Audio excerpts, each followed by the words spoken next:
Now, a fundamental requirement for the tourism industry to grow sustainably is for stakeholders within tourism supply networks to collaborate. Sustainability Week 2013 provided an ideal platform for tourism industry stakeholders to meet and discuss common challenges, but also to agree on a way forward to address these challenges. Niki Glen is a program director at the Sustainable Tourism Partnership Program, and she joins me now in studio for a closer look. Niki, thank you so much for joining us. Now, I understand that on the 26th of July, you had an industry-wide stakeholder workshop. What are some of the key challenges that emanated from this workshop? There were three key aspects that we identified as challenges. The one is knowledge and information.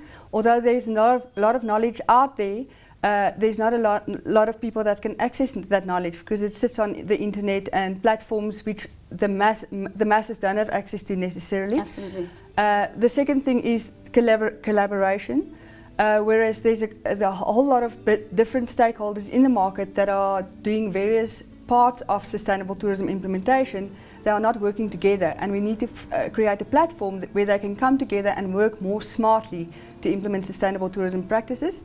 And then the third thing is that there's not enough mobilization and enough support to mobilize. There's not enough resources available, and the key resources being funding to help these various projects to get off the ground and implement the positive things that they are doing. Those are three very key and critical pillars that you raised, but let me highlight one of them, and let's look at collaboration in essence first. Who are the stakeholders that you seek to bring together, and how does this particular program ensure that those voices actually find each other? Well, Nazeepa, that's an interesting question, because if you traditionally look at tourism, people think about tourism businesses as the implementers of tourism. But in actual fact, every single organization, government, every individual in somehow is impacted by tourism or impacts tourism. We're all tourists, or we work for organizations that services tourism businesses.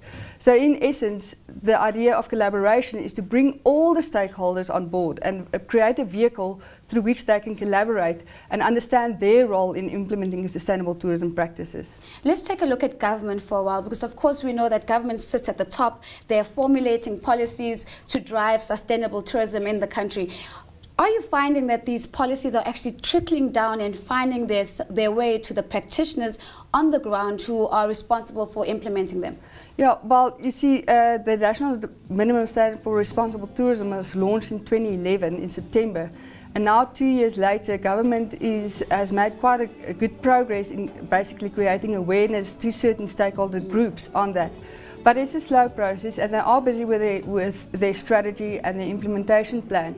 In the meantime, there's a whole lot of programs that are busy on the ground, as I mentioned before, that are implementing the principles of sustainable tourism in the market, and we need to find a way for the government policies that are being formulated in the strategy to meet with the guys that are actually doing the ground, so they actually meet the same objectives and goals. So we do have to have this bottom-up and top-down approach. So you have a bottom-up and a top-down approach, meeting and interfacing. But one of the other pillars that you spoke about, which I think is really interesting, is the access to information. I also understand that you've gone and implemented a really bold decision by using the Mixed platform to try and galvanize more communication. Tell me a little bit about that and how that's working. The Mixed platform essentially is the biggest social media platform in Africa, and it's the only platform that you don't have to have internet to actually engage in social media. You can actually work it off a feature phone. And our whole approach is that we are implementing the requirements of the National Development Plan, of which tourism is one of the key pillars. And in that, we need to enable the youth and outlying communities to actually start engaging with us, to understand their role, what they can contribute to tourism, and how they can get involved. It's a platform to communicate with them and then get the job creation and skills development going in those areas.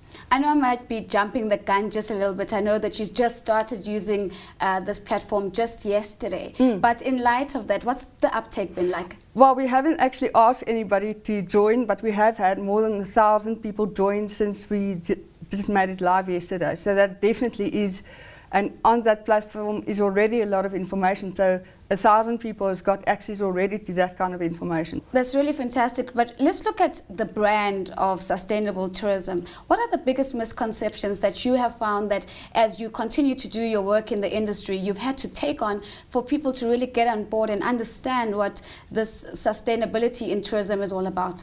Well, I think the biggest kind of drawback is that people think there's a cost involved and that it's a compliance requirement, but actually it's just a way of managing your business and managing your business within a community and making sure that there's better integration in the community, that there's less leakage out of the community. In other words, less of the money that a tourist spends goes out of the community into someone else's pocket, and then also to make sure that we can multiply whatever that tourists spend in the community so everybody benefits from it.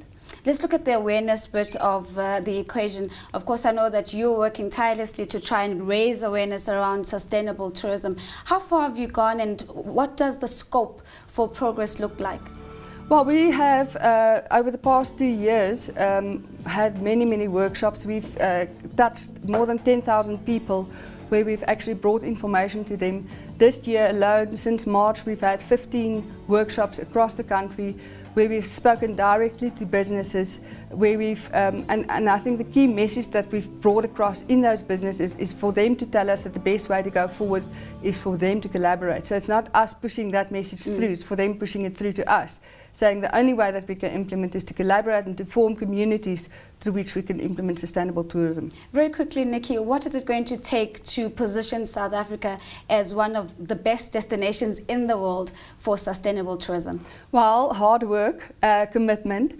The government has indicated that they want to be one of the top 20 destinations by 2020, but I think that can only be achieved if each and every one understands their role in tourism sustainability and starting on the journey.